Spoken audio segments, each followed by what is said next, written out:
Bonsoir Julien, on peut y aller? Bonsoir. Oui, François, je t'entends. Julien, c'est paradoxal ce que je veux dire après une défaite 3-0, mais on t'imagine fier quand même de ton équipe, de ce qu'elle a montré dans un match où il y a eu pas mal d'éléments contraires. Ouais, je suis d'abord très frustré pour les joueurs parce qu'ils méritaient autre chose au regard de leur performance, de leur débauche d'énergie, du courage dont ils ont fait preuve. Donc il y a beaucoup de frustration pour eux. Mais aussi, j'ai beaucoup de fierté, voilà, parce que l'équipe est venue de manière complètement décomplexée, avec des intentions de jeu très claires, qui se sont matérialisées par une très bonne entame de match. Voilà, on a ce penalty qu'on concède, je pense qu'on peut éviter à la 9e minute. Et puis, malgré tout, derrière, on a continué dans notre plan de jeu. On les a assez bien pressés. On a été assez juste et assez performant dans l'utilisation du ballon. On a créé des bons décalages, on a pu centrer, mettre des ballons dans la surface de réparation, obtenir des coups de pied arrêtés. Voilà, on était vraiment bien dans le match. Et puis, la décision de la 40e minute vient complètement anéantir nos espoirs. Parce que quand tu es mené 2-0 à Chelsea, tu te retrouves à 10, ça devient compliqué. Et malgré ça, en deuxième mi-temps, on a continué à entreprendre, on a continué à essayer. On voulait montrer vraiment le visage d'une équipe ambitieuse et courageuse. Bon, les joueurs ont été admirables et remarquables. Voilà, donc je suis déçu pour eux parce que je pense qu'ils auraient mérité de jouer ce match dans d'autres conditions. Johan, s'il te plaît. Oui. Ouais. C'est bon? Julien, tu m'entends? Oui, je t'entends, Johan. Bonsoir. Oui, bonsoir. Tout simplement, oui, il y a ce deuxième penalty qui change beaucoup le match. La règle stipule que le ballon touche d'abord une autre partie que la main, il n'y a pas penalty. Donc là, voilà, il y a un gros sentiment d'injustice, d'incompréhension. Oui, de l'incompréhension, en effet. Puisque j'étais aussi, moi, sur ce règlement-là, à moins qu'il n'ait changé et qu'on n'en ait pas eu connaissance. Sinon, il faudrait demander à l'arbitre qui a pris sa décision en son âme et conscience. Pourquoi il a décidé de sanctionner cette main-là? Voilà, je ne sais pas. Et puis, derrière, je pense aussi qu'il doit y avoir de la psychologie parce qu'on tue le match lorsqu'on siffle, qu'on met un deuxième carton jaune à un joueur sur ce genre de situation. On sait que le match, il est terminé. Donc, voilà, il y a une double incompréhension en réalité. Voilà, ils ont revu, ils ont checké, ils ont pris leur décision. C'est qu'ils estimaient que c'était la meilleure. Mais nous, on ne la comprend pas, cette décision-là. Pourquoi on check ça? Pourquoi on ne check pas la main de Zouma à la 7e minute sur la tête de Naïef?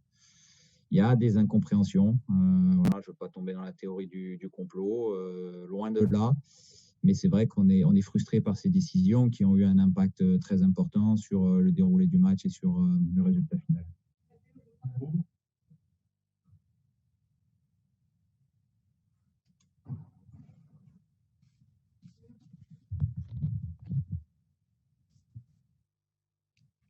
Can anybody ask a question now? Yeah, you. Yeah, are we okay in English? Yeah, in English. There is a translator. Pardon? Excuse me, I can't hear, sorry. There is a translator, so ask your question in English, please. Oh, okay. Okay, thank you. I just want to ask a plain and simple question of what you made of the second penalty incident, particularly, but both penalties, but the second one more importantly, and what you thought of the effect it had on the match. Oui, je viens de répondre. C'est un tournant marquant du match. Voilà, il y a ce deuxième but, il y a le carton rouge. Après, c'est difficile, ça devient très difficile contre une équipe de Chelsea qui a des joueurs extrêmement talentueux à tous les postes. Ça devient difficile d'être en infériorité numérique. Voilà, ça renforce la difficulté de la tâche. Malgré tout, en seconde période, les joueurs ont été admirables et remarquables de courage, d'organisation aussi et d'ambition dans les 20 dernières minutes pour presser l'adversaire, se créer des occasions, tout faire pour marquer ce but. Et voilà, je suis déçu pour eux, vraiment déçu pour eux que ça se soit réalisé dans ces conditions-là. Frédéric? Tu m'entends, Julien? Oui, Frédéric, bonsoir, je t'entends. Ouais, bonsoir. Qu'est-ce qu'on peut retirer de ce match? Là, il va y avoir un petit peu de temps avant le match retour quand même. mais il y a forcément des enseignements, des choses positives que tu veux retirer pour le match retour. Qu'est-ce qui t'a marqué dans cette première vraie confrontation en direct contre Chelsea et qu'est-ce que tu as pu distinguer d'intéressant à exploiter peut-être? Oui, j'ai aimé ce qu'on a produit avec le ballon. J'ai aimé les décalages qu'on a réussi à réaliser. Ils ont cherché à venir nous presser, mais on est sorti de ce pressing-là par des bonnes combinaisons, par des bons relais, par de la justesse technique. On a été aussi assez bon dans les renversements de jeu pour pouvoir exploiter les couloirs. Ça nous a donné des situations de centre intéressantes. Voilà, mais contre ces équipes-là, dès qu'on laisse un petit espace avec la vitesse, avec le talent qu'il y a, on sait que ça peut être danger. Donc, je trouve que notre pressing a été aussi intéressant. Ça nous a permis de récupérer des ballons hauts. Mais dès qu'on laisse une petite ouverture, il n'en faut pas beaucoup à ce genre d'équipe parce qu'il y a énormément de talent sur le terrain. François? Julien, effectivement, ce qu'on retient, c'est cette solidarité aussi de l'équipe. Alors, vous n'êtes pas dans la même situation que l'an dernier, mais ça rappelle un peu Cluj. C'était pas la même situation au championnat, mais c'est incomparable. Est-ce que ça peut quand même souder le groupe encore plus qu'il ne l'est déjà? Pas besoin d'être soudé, le groupe. Il montre depuis le début de saison que c'est un groupe qui vit très très bien ensemble, qui travaille très très bien ensemble. Qui est capable de réaliser collectivement vraiment de très bonnes choses. On a fait un excellent début de championnat. On avait fait un premier bon match contre Krasnodar. Malheureusement, on n'avait pas réussi à le matérialiser avec un peu plus d'efficacité. Là, vraiment dans le contenu, c'est vraiment consistant ce que les joueurs ont produit. Voilà, c'est incomparable par rapport à la saison dernière. Oui, il y a eu beaucoup de solidarité, il y a eu beaucoup d'abnégation, mais pas uniquement. Il y a aussi eu beaucoup de qualité collective. Clément? Bonsoir Julien. Bonsoir Clément. On a vu des supporters très, très énervés avec ce scénario sur les réseaux sociaux. Et beaucoup se sont dit, mais quand est-ce que le Stade Rennais va enfin se faire entendre? Vous êtes souvent très élégant, en tout cas entre vous et le président, sans trop faire de bruit sur l'arbitrage. Est-ce que peut-être le Stade Rennais doit un peu monter au créneau maintenant pour se faire entendre après les différentes mésaventures connues sur la scène européenne depuis 1 an et demi? Écoute, moi je suis l'entraîneur du Stade Rennais, je suis là pour analyser les matchs, pour voir ce qui se passe, pour faire travailler l'équipe ensemble, collectivement. Voilà. Ensuite, les dirigeants s'exprimeront. On est très jeunes en Ligue des Champions. On est très très jeunes, c'est notre première année. Et voilà, ça fait partie de l'apprentissage et de l'expérience. Oui, ce qui s'est passé aujourd'hui semble très surprenant. Je ne pense pas que ça se serait réalisé de l'autre côté, en effet. Mais voilà, je vais m'évertuer à commenter ce qui s'est passé sur le terrain au niveau foot, au niveau tactique, au niveau technique. C'est mon rôle et je ne vais pas dépasser mon rôle. Bonsoir Julien, le Stade Rennais a fait une belle figuration dans un match de Ligue des Champions. On est obligé de penser qu'aujourd'hui, ce Stade Rennais doit viser avant tout la 3e place. Comment tu vois cette suite de Champions League dans ce groupe? Mais il reste 3 matchs encore. Il reste 3 matchs. On va doubler notre nombre de matchs en termes d'expérience en Ligue des Champions. Donc on en a fait 3 et on en aura 3 autres encore à jouer.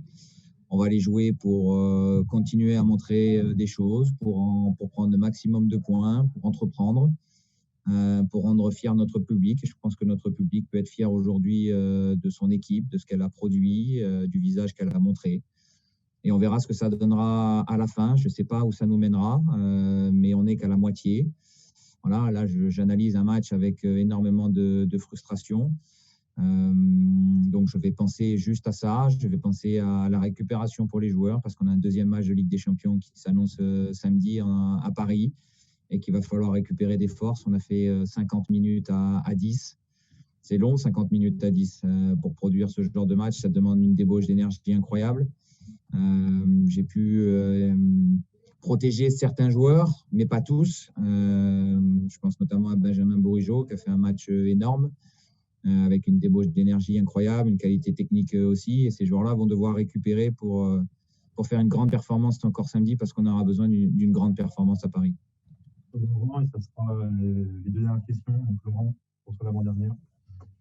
Oui, bonsoir Julien. Dans quel état d'esprit est d'Albert après ces deux sanctions, dont une qu'on peut juger très injuste? Vous avez pu discuter avec lui? Non, je l'ai pas vu à la fin du match. Je suis venu faire ce que j'ai à faire avec la presse. Il est forcément déçu, il est impacté, il est touché. La décision est très sévère. Voilà, l'expulsion est très, très, très sévère, pour pas dire plus. Donc, il est forcément marqué et touché. Et Johan, on est pour toi.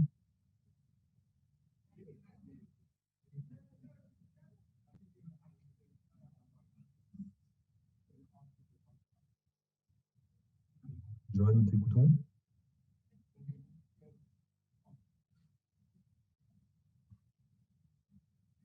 Johan. Johan, dernière tentative.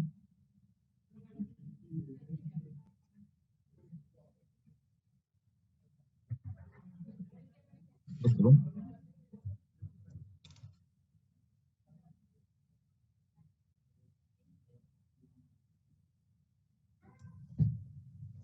Du coup, je prends la dernière, Guillaume. Vas-y, s'il te plaît. Je t'entends pas, François. Je t'entends pas. Là, tu m'entends? C'est bon. Ouais. Tu parlais de la prestation technique de l'équipe. C'était un des points sur lesquels tu avais appuyé avant la rencontre. Qu'est-ce qui explique alors la réussite cette fois?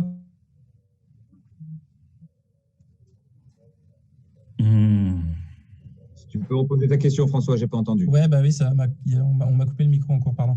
Je parlais donc sur l'aspect technique. Il y a eu un énorme différentiel par rapport à Séville. Qu'est-ce qui explique que cette fois, vous ayez justement réussi à avoir cette qualité technique qui avait manqué en Andalousie?